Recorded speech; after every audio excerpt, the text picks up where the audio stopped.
내가 알려줄게. 닥터 발론입니다. 회전근개 파열 얘기를 들었는데 파열의 정도가 너무 심해서 봉합도 못할 정도다. 되게 마음 아픈 얘기죠. 이렇게 진단이 됐다는 얘기는 상당 기간, 굉장히 오랜 기간 동안 그것 때문에 불편을 하셨을 가능성이 높거든요. 이게 이제 뜯어졌는데 여기다가 여러 가지 주사를 맞는다고 해도 이게 벌어진 부위가 원래 자리로 가지 않고 벌어져 있는 상태로 그 안에 그냥 주사액만 쌓이는 거죠. 보통 이 찢어진 힘줄은 내시경으로 가능합니다. 그 구멍을 어깨에다가 한 3-4개 뚫어가지고 보면서 바로 그 자리에다 이렇게 꿰매주게 됩니다. 폼 뜯어질 때는 탁 당겨서 꿰매면 되는데 이게 점점 뜯어지면 안으로 딸려 올라가거든요. 완전히 딸려 올라가면은 당겨지지가 않기 때문에 원래 자리에 꿰맬 수가 없어요.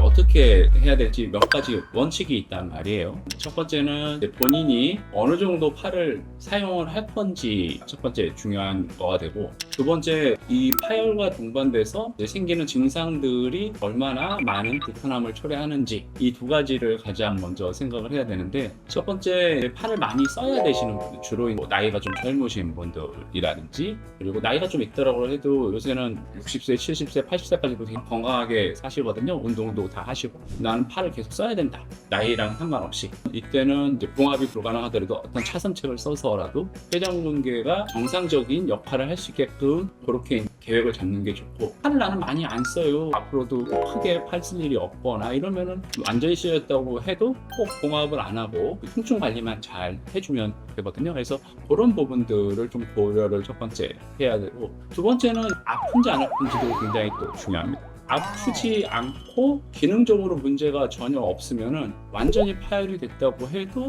꼭 봉합을 하지는 않기도 합니다. 이 두 가지를 생각을 했더니 많이 아프고 앞으로도 많이 써야 돼요. 그냥 둬서는 너무 아프고 내가 어떤 일을 하려고 하는데 제한이 생긴다. 이런 우리가 좀 더 적극 치료를 해야죠. 하나의 선택지는 어깨의 회전근개를 살릴 수가 없으니까 아예 다 드러내고 인공관절로 넘어가요.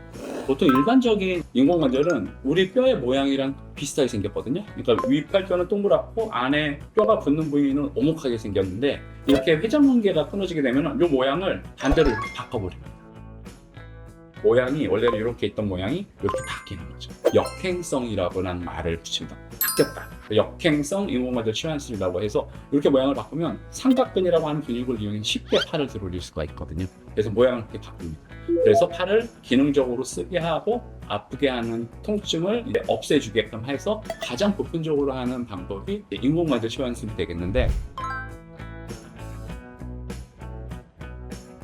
인공관절 치환술은 기본적으로 나이가 한 65세 넘어서 하라고 되어 있고요. 삼각근을 이용하기 때문에 삼각근의 근육이 원활해야 됩니다. 이 근육이 약하거나 마르면은 이 수술을 해봤자 팔이 안 올라가기 때문에 의미가 없다. 안에 뼈를 다 갈아내고 거기다가 인공관절을 심는 거기 때문에 뼈가 튼튼해야 됩니다. 어깨가 봉합이 불가할 정도로 많이 찢어져서 오시는 분들 중에 상당수가 또 여성분들이 계시거든요. 여성분들은 폐경을 하고 나면은 약해진 뼈에다가 인공관절을 심어 놓으면은 이게 또 거기서 자리를 못 잡고 흔들려 버리고 빠져버리게 되거나 어긋나는 경우, 갈리는 경우들이 생기거든요. 그래서 이제 요새 이제 생각해낸 방법이 이 꼬맬 수 없는 공간이 없는 부분을 인대로 덮어주면 어떨까 해서 생각해낸 방법이 상부 관절낭 재건술이라고 하는 이제 수술에 해당이 됩니다. 일본의 미야타 선생님이라고 이제 계시는데, 그 선생님이 어깨 치료를 할 때 본인의 허벅지에 근막이 있어요. 허벅지 그만큼 째가지고 근막을 이렇게 도려냅니다.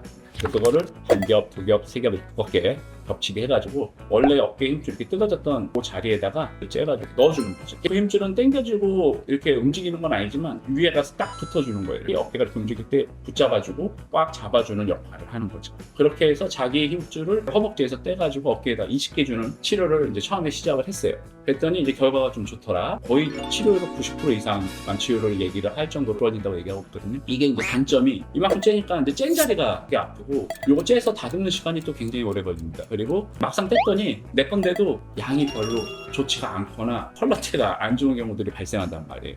그럼 그거를 이식했더니 이게 좀 안 좋은데 뭐 이러면서 걱정하면서 수술을 하게 되잖아요. 동종진피라고 해서 피부 조직을 받습니다. 피부 조직이 이제 외국 사람 같은 경우는 굉장히 두껍거든요. 한 5mm, 7mm까지도 되고, 거기 안에 거부발균을 유발하는 것들을 다 제거를 한 다음에 만들어가지고 나옵니다. 이제 생체 조직을 받아가지고 구멍 뚫은 상태에서 그 부위에다가 동정진피를 넣게 되는 거죠. 어깨를 딱 붙잡아주는 역할을 하고 움직일 때 빠지지 않게 해주면서 우리가 봉합할 수 없었던 부위가 그걸로 이제 봉합이 되는 거죠. 무릎 같은 경우는 전방 십자인대라고 그게 끊어지게 되면은 다른 분의 아킬레스 힘줄을 받거나 다른 힘줄을 받아가지고 그걸 거기다가 넣어가지고 딱 해놓으면은 시간이 지나면서 자기 걸로 완전히 된다라는 게 논문적으로 지금 이제 입증이 돼 있고, 이것도 이제 연구가 되다 보니까 여기서 혈관도 자라나고 자기 걸로 단단하게 잘 되는 것 같다. 그래서 이런 내용들의 이제 논문들이 나오고 있거든요.